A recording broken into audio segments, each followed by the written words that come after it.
Hey everybody, welcome back to the deep dives into the Old Testament.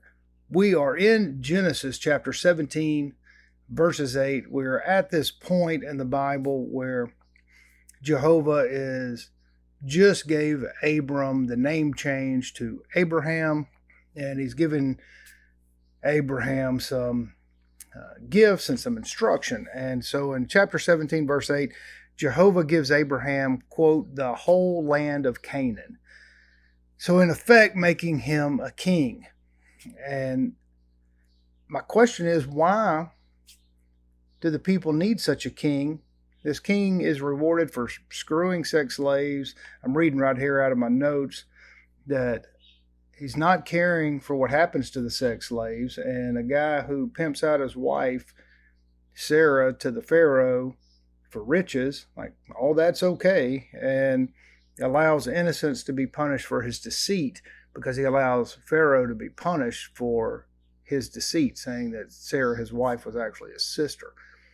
And if you're new to this channel, we just ask a few questions of the Bible in bite-sized chunks so we can digest it, see if we can find any takeaways that may bring some value into our lives. We're not here to bash. We're here only to ask questions and to discover the meanings of this line by line as we go through the entirety of the Abrahamic religion here, which applies to three of the major ones. And some of these things are really fascinating, and some of them I really have some serious questions on. And if you have your own questions, please feel free. I'd love to hear them.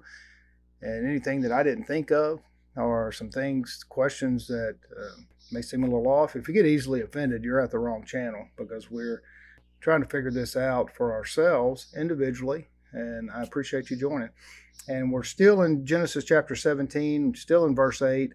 And Jehovah says, I have become their God.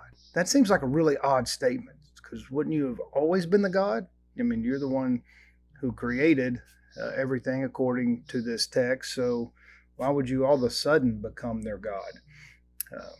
It's interesting. In chapter 17, verse 9, it says, Jehovah says, I'm doing this because y'all will keep my covenant.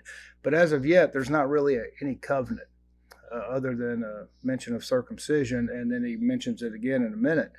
So if there's not a clear covenant, how can you have an agreement to do something? I don't know. And to agree to your name change and giving all these things, all these riches, seems a little premature, if you will. The last question for this bite-sized chunk of the Bible in verse 10 of chapter 17, how can Abraham and Jehovah commit all of the unborn kids to this covenant? Because it says, you doing this, you're committing to all the generations after you to do and uphold this covenant. Well, if that's true, then I just think, can my father, before I was born, make a deal with God or whomever and force me into this agreement or covenant, and leaving me with no free will? Like that completely takes away everyone's free will in that agreement. How can that be? Seems something. So that's where we are. We're going to stop right there. We're going to continue with this covenant with Abraham and Jehovah in the next video. I hope that you join us when that comes out.